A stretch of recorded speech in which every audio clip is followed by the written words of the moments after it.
Oh, nandiyan pala kayo mga monsters. Hi mga monsters! Salamat sa pagbisita nyo ngayon sa akin dito. Kaya lang, hindi muna ako mag-host. Okay ba yung aking cup? Well, magkakaroon ka idea kung ano pag-uusapan natin ngayon. Pero hindi muna akong host ngayon. Introduce ko ngayon sa inyo ang ka-alter ego ko. Ito ay si Momon. Tingnan na, Momon! Yan. Yan si Momon, ha. So, siya muna ang bahala sa inyo. Yes ka po muna ako. Bye, guys! Pag tinanong ba kita kung sino ang robot na pinakasikat para sa'yo sa lahat ng mga robot, I'm sure kanya-kanya tayo ng mga opinion. May mga magsasabing ang Transformers. Mayroong magsasabing si Terminator. Or ang mga bagong sikat na robot ngayon na mapapanood natin sa pelikula na tulad ng Pacific Rim. Sa mga diehard fans naman ng Star Wars, di mawawala sila R2-D2 at C-3PO. Iba't ibang klase ng robot pero lahat naman sila ay sikat eh. Ang lupit, di ba? Advance ka ba mag-isip? Hindi. Alam mo ba, ng panahon ng mga 70s pa lang, ang mga robot na napapanood natin ngayon ay naisip na nila noon. Unang lumabas sa mga konsepto ng malalaking robot noong 1970s pa lang. Pero sumikat ito ng todo sa dekada 80.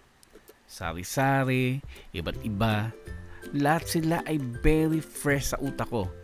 Nandyan si Deimos, si Balatak, Mechanda Robot, UFO Grandizer, Macross, at syempre, isa sa pinakasikat, si Mazinger Z.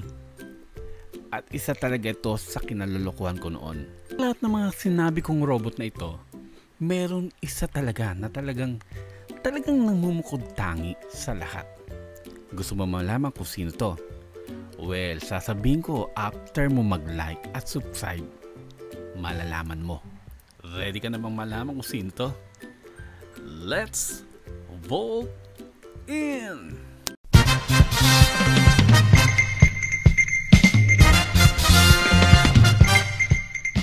Hindi mawala sa atin yung mga rap bilang bata eh. Isa sa pangarap ko bilang bata noong dekada 80 ay ang mapanood ko yung mga napapanood kong robot na ma-recreate ito sa makabagong paraan ng paggawa ng pelikula. Sa mga pelikulang Avengers, Superman, Transformers na dati nababasa ko lang sa comics eh.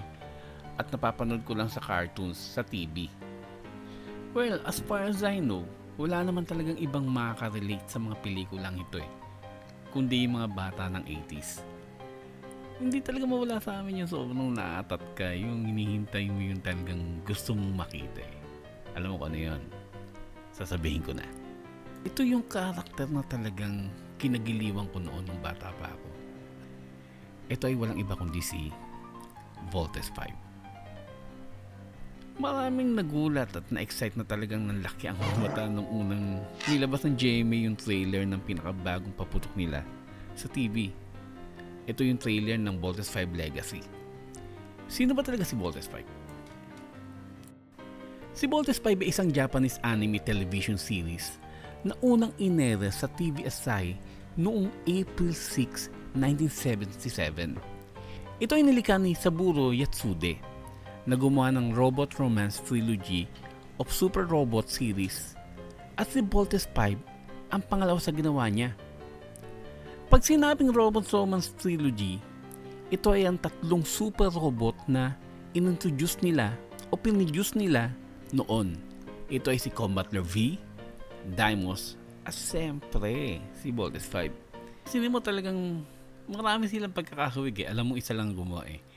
Dahil halos pareho sila ng design, yung plot ng story, yung mga character na talagang napakalaki ng mga similarity. Now let's talk about kung sino-sino yung mga character ng kinagigiliwan nating robot na si Voltes 5. Siyempre ang unang-una si Steve Armstrong. Ito ang pinaka-idol ko dito eh. Siya ang team leader ng Voltes 5 at magaling siya sa martial arts. Sharpshooter siya, napakagaling niyang bumaril. Mahilig din siya sa motocross pero hindi siya nagmamotovlog kasi wala pa namang vloggers noon eh. At napakagaling niyang piloto. Siya ang piloto ng Bolt Cruiser. Ito yung nagiging ulo ni Voltes 5 pag nagbo-Bolt na sila. Ang pangalawa naman ay ang napakatahimik at napakaseryosong si Mark Gordon. Siya ay isang rodeo champion na lumaking ulila kasi namatay ang kanyang nanay nung maliit pa siya. So lumaki siya talaga si Mark dun sa bahay ampunan.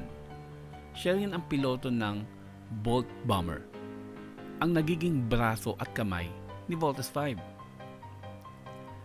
Ang pangatlo ay si Big Bert, ang nakababatang kapatid ni Steve and Little John. Mahilig siya sa martial arts. Ito talaga yung magaling sa karate. Kaya ginawa nilang advantage to sa pakikipaglaban. Siya ang nagpapalipad ng Bolt Panzer, ang nagsisilbing katawan ni Voltes 5. Siya rin ang joker ng grupo, so lagi niyang tinitis o inaasar yung mga kapatid niya. Kaso, naging seryoso siya at nagbago nung umalis yung tatay nila. Ang apat naman ay ang pinakabunso sa tatlong magkakapatid ng mga Armstrong. Ito ay si Little John. Bata pa siya pero talagang napakagaling niya na. Magaling siya mag-imbento, mahilig siya magkalikot ng mga makina. Nakagawa pa nga siya ng isang robot na parang octopus Siya ang nagpipiloto ng sinasakyang Bolt Frigate, ang nagsisilbing legs ng Voltes 5. At syempre, hindi mawala ang panglima. Ito ang nag-iisang babae sa grupo nila. Siya ang anak ni Commander Robinson na si Jamie Robinson. Siya ang piloto ng Bolt Lander, ang nagsisilbing paa ng Voltes 5. Maganda, magaling, matalino, at isa siyang ninja. Sa tatlong Robot Romance Trilogy ay si Voltes 5 talaga ang pinakasumikat. Dahil sa pagsikat nito, talagang sa panahon na yun, kakaibang makakita ng malalaking robot na naglalaban-laban Maraming bansa ang nagpalabas ng Voltes 5 at lalo siyang sumikat. May 5, 1978 noong unang sumikat at pinalabas ito sa Pilipinas sa GMA. So lingguhan tong pinapalabas tuwing Friday 6 PM ng gabi.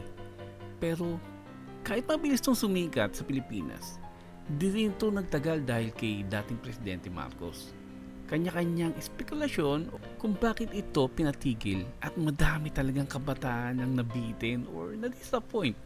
Kaya lang hindi natin nalaman yung mga reaksyon dahil wala pa naman social media noong time na yun. Di tulad ngayon na talagang ang bilis kumalat ng balita dahil sa social media. Umihinga lang si Pedro sa poste talagang kumakalat na kagad yun. Viral. So, nag-isip ako ng mga kadahilanan kung bakit pinatigil ni dating Presidente Marcos ang Voltes 5 ng mga panahon na yon. Ang manakita ko kasi under pa tayo ng martial law At alam nyo si Marcos medyo nag-iisip yan. So, parang ayaw niya yung mga kabataan noon masyadong malantad sa mga violent movie. Yung mga nakapanood ng mga masyadong violent na maaaring magsanhi ng, kaguluhan. Pagka hindi mo mapagkakaila na yung mga martial law babies, magagaling mag-isip matatalino. Kasi masyado silang nakapokus talaga sa pag-aaral.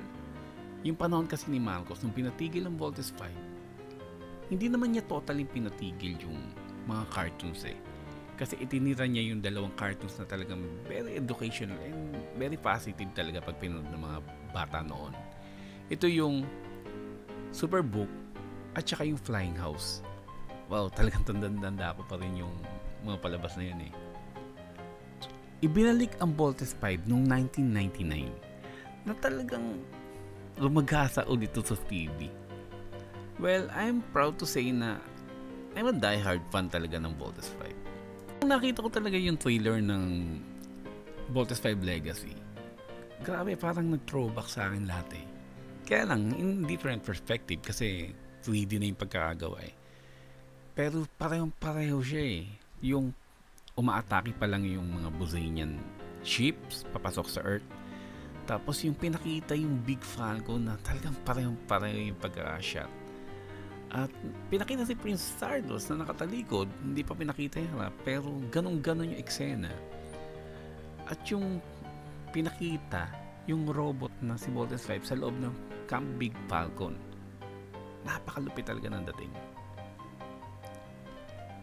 Sa totoo lang talagang very excited ako at very proud din dahil nabuhay ako sa era talaga ng Voltes 5. Hanggang ngayon, pag sinabing Voltes 5 parang sa akin talagang pinaka to panalo talaga. O paano mga monsters? Kung hindi ka pa member o isa sa mga monster dito sa bahay ko, well, very welcome ka sa channel kong ito. At madami ka pang matututunan at malalaman at didiscovery natin. Kaya samahan mo ako. O ano pang hinihintay mo? Huwag ka nang umanga dyan. I-click mo na yung subscribe button at i-click mo na rin yung notification bell. And I promise you, in this channel, I will keep you entertained. So hanggang sa muli, bye!